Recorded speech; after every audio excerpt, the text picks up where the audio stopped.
Palmas é ridículo, né? O cara torce pro Vasco e pro Vila. Cala a boca!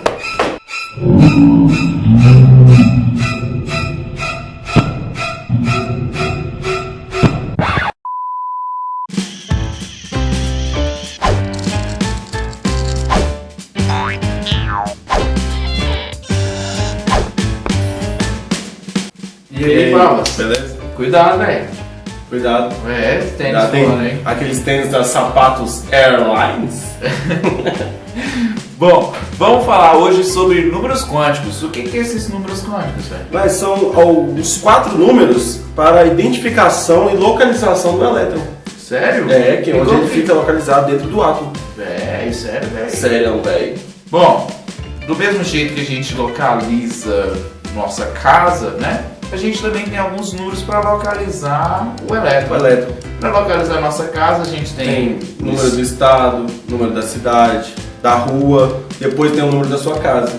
Certo. O elétron também tem 4 números para localizar ele aonde ele está no átomo. E esses números são chamados de números quânticos. Identificam a posição do elétron, em que orbital ele está e vai diferenciar a quantidade de energia entre eles. Vamos ver agora. Para identificar tudo que a gente está falando dos números quânticos, o primeiro deles chama número quântico principal, que é o Nzinho, tá? Ele é representado pela letra N, e esse Nzinho, ele representa as camadas que esse elemento tem, ou seja, a quantidade de camadas que possuem elétrons, tá bom? Então temos aqui a KLMNOPQ, representando sempre a criatividade dos cientistas, né? São altamente criativos. E esse pode variar de número de 1 a 7, pois vimos lá no diagrama de Linus Pauling que temos até 7 camadas. Então, tendo essas 7 camadas, o número quântico N pode variar de 1 até a 7ª. O número quântico secundário, ou também conhecido como azimutal, representado pela letra L, ele representa o subnível em que se encontra o elétron. Bom, se o elétron está no subnível S, esse número quântico azimutal vai ser igual a 0. Se ele está no subnível P, vai ser 1. Se for no D, 2. Mas mantenha o respeito! Se ele estiver no F, vai ser 3. Então, segue a sequência aqui, ó, 0, 1, 2, 3, S, P, D, F. Beleza? Galerinha, para falar do terceiro número quântico, a gente vai ter que entender o que é orbital, tá bom? Temos lá o átomo, temos a eletrosfera, aí dentro da eletrosfera temos as camadas, dentro das camadas temos os subníveis, e dentro dos subníveis temos os orbitais. Orbitais é onde comportam elétrons, tá? E cada orbital, que é cada caixinha aqui, ó, cada caixinha, cabem até no máximo 2 elétrons, tá bom? Então tem aqui o subnível S, a gente pode até falar orbital S. Por quê? Porque só cabem 2 elétrons. Mas o subnível P, eu tenho 3 orbitais. Que aí temos um orbital que cabe 2, que cabe 2 e que cabe 2. No D, temos 10 elétrons para comportar em 5 orbitais. E temos no subnível F 7 orbitais para comportar até no máximo 14 elétrons. O número quântico magnético, que é representado pelo eminho aqui, ele é a quantidade de espalhamento dos elétrons, tá bom? Porque no subnível S, ele só tem um orbital, então ele não tem como se espalhar mais. Mas no subnível P, ele já tem 3 orbitais para poderem se espalhar. Onde a gente parte do 0, parte para menos 1, parte para mais 1. No orbital D, sai do 0 para menos 1, menos 2, mais 1, mais 2.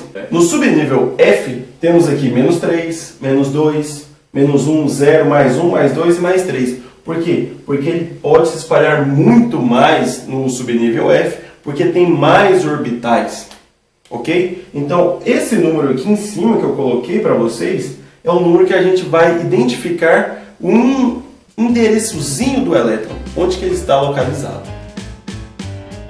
O último número quântico seria o número quântico spin, representado por ms ou somente s. O spin ele representa a rotação ao redor do seu próprio eixo do elétron. Bom, pensa comigo. Dentro de um orbital, o Pavanelli falou que que podem ter aqui dois elétrons.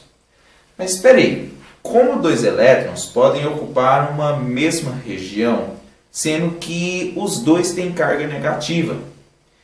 Espera aí, carga negativa com carga negativa são cargas iguais, então eles deveriam se repelir.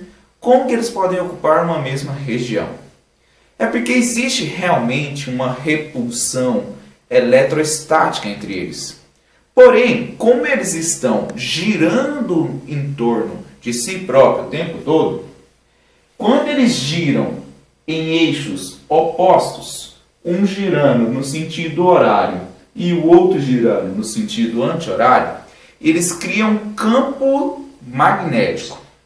Então vai haver uma atração entre os campos magnéticos opostos entre eles e uma repulsão entre as cargas eletrostáticas iguais.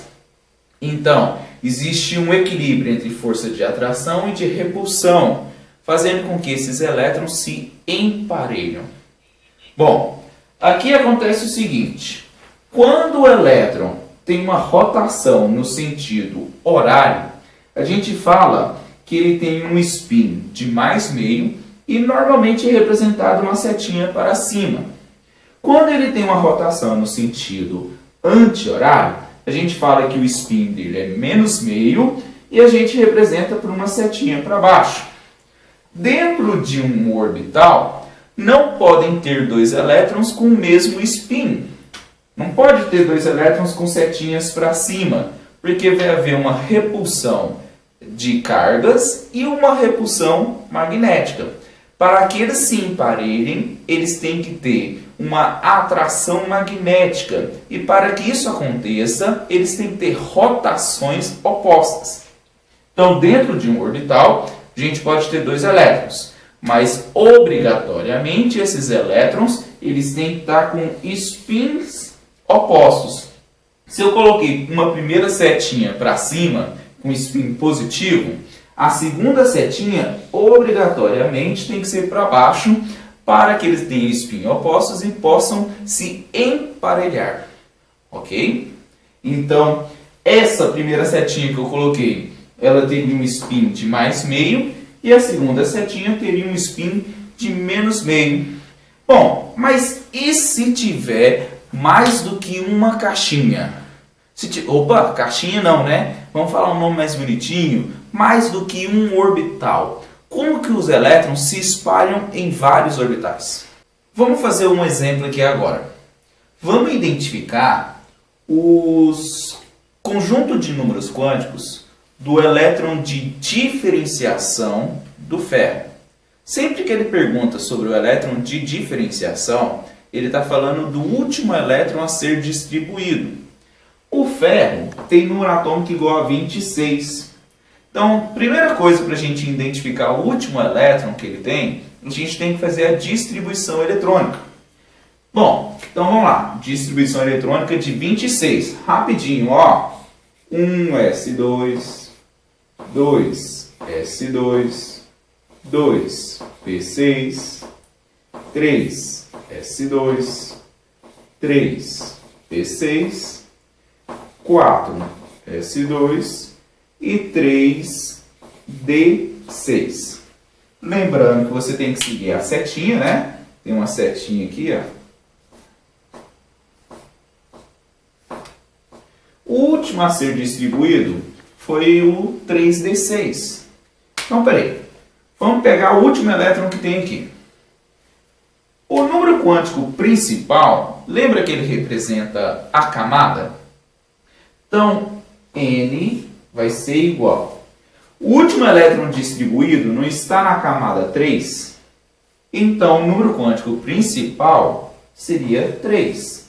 O último elétron distribuído está na terceira camada. Bom, agora o número quântico azimutal ou secundário. Ele representa o subnível.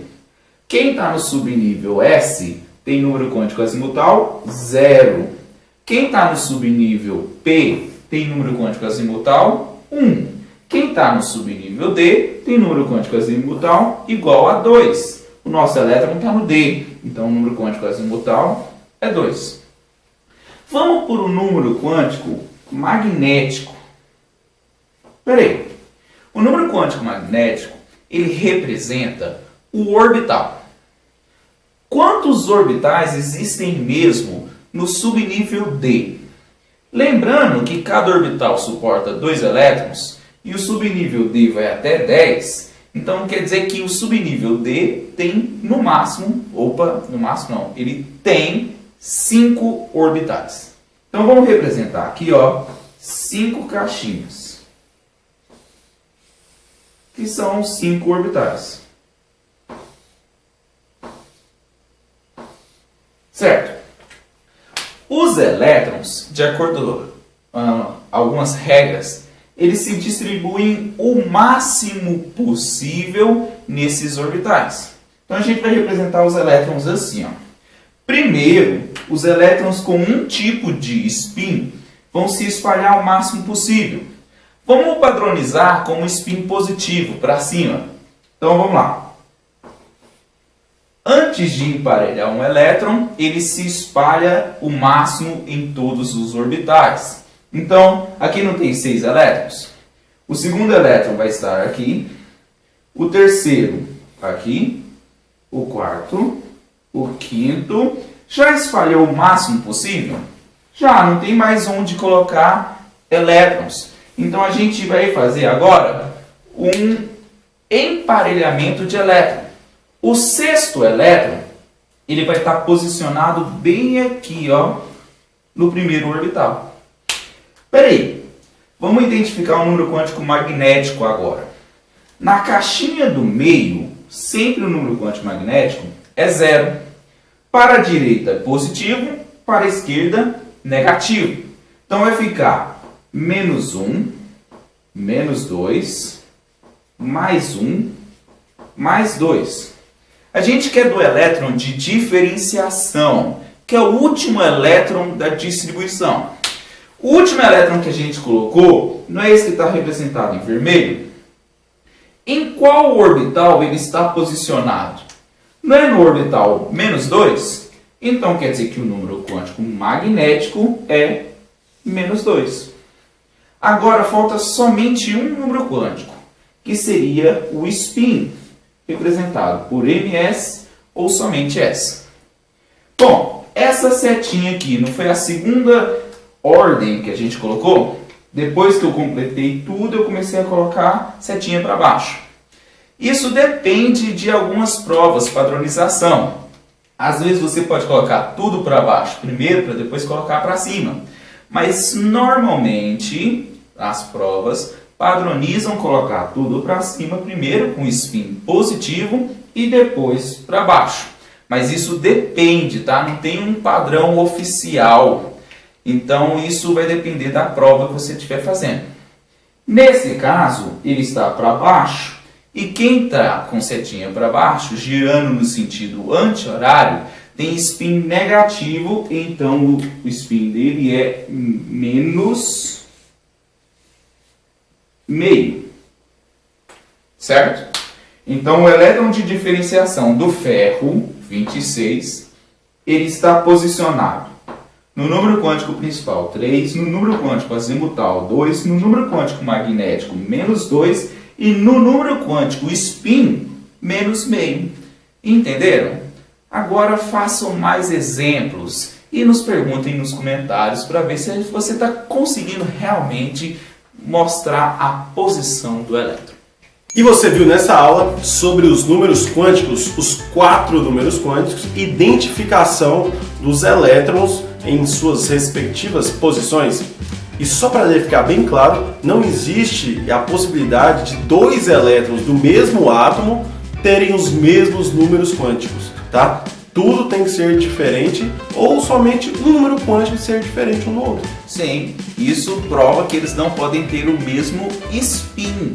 Porque se tivessem dois elétrons com o mesmo spin dentro do mesmo orbital, eles teriam os mesmos 4 números quânticos.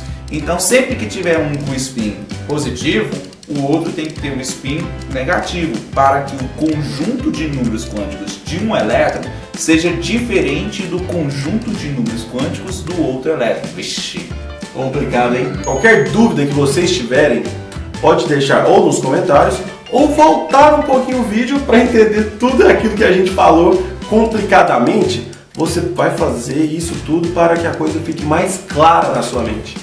Assista várias vezes, porque é realmente um pouco complicado. Mas mande suas dúvidas e a gente vai tentar solucioná-las.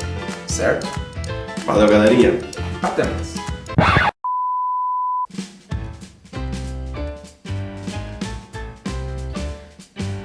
Essa vida de professor tá difícil, hein, filho? Ficou louco agora. Vamos gravar!